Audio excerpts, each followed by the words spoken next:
উপরের ওই ভিডিওটা দেখে আমাকে কেউ একজন বলুন তো, যখন মনমোহন সিং প্রধানমন্ত্রী ছিলেন তখন সোনিয়া গান্ধী ভারতের কোন পদে ছিলেন?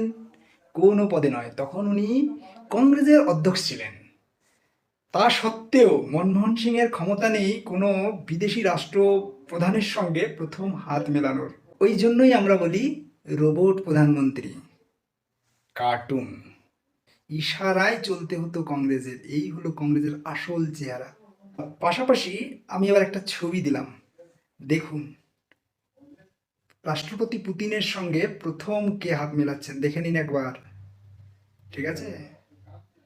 আর কার কোথায় স্থান দেখুন, প্রথম ও রাষ্ট্রপতি, আর এই দেখুন রাষ্ট্রপতি পাশাপাশি।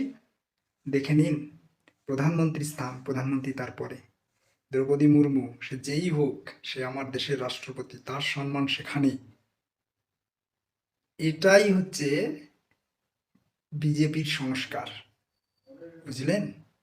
কি বুঝলেন? কিচ্ছু বোঝেননি চো।